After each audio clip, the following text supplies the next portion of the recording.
Look, the Jews are ready to accept the Antichrist as their Messiah. And yet Christians are being taught that in the end times, all of the Jews are going to believe on Jesus Christ. Well, it doesn't take a genius to figure out what the devil's doing here. When the Jews accept the Antichrist as their Messiah, then all of the apostate Christians are going to point to that and say, look, this is the second coming of Jesus Christ. Look, all the Jews believe on him. What is the devil's goal with the Antichrist? To get people to believe that he is the second coming of Jesus Christ. When a man comes and he fights the wars of Israel, defeats the enemies, builds a temple, peace on earth, the leader that did that, we will all kneel before the king. Do you know what I mean? Whoever that is. So your vision of that, you say it's a second coming. Okay. We say it's a first coming. And it's the Antichrist, not Jesus Christ, it's the Antichrist who is going to unite Jews with false Christians with every other religion of the world. In order for the Jewish Antichrist to unite all religions of the world, the devil must convince mainstream Christianity to see the Jews as fellow believers, in spite of their rejection and blasphemy of Jesus Christ. Televangelists such as John Hagee ignore the clear teachings of the New Testament and apply the promises made to Abraham in Genesis 12, verses 1 through 3, to modern-day Christ-rejecting Israel. Jesus believed that they weren't following Abraham, they weren't following Moses, they weren't following the prophets, they weren't following God. He says they're following their father, the devil.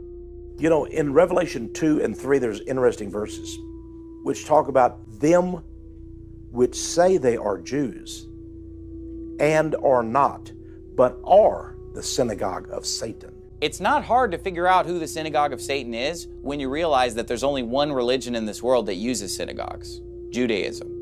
It's not hard to figure out who they are when the Bible tells us that they say they're Jews and they're not. Anyone who holds a biblical view that the Jews are no longer God's chosen people is labeled by the media as an anti-Semite. Israel's fight is our fight. We are one. We are united. We will not be discouraged. We will not be defeated.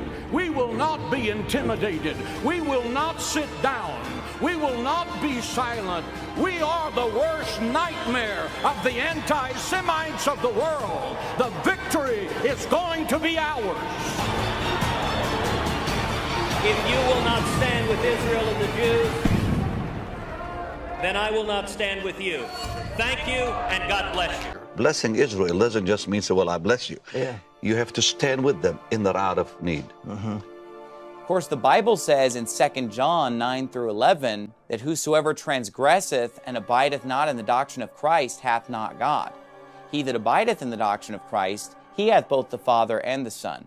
If there come any unto you and bring not this doctrine, receive him not into your house, neither bid him Godspeed.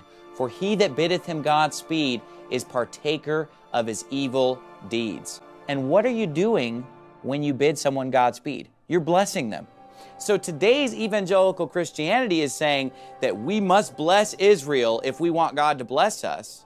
Yet 2 John teaches that if we bless those who deny the Son of God, we are a partaker of their evil deeds.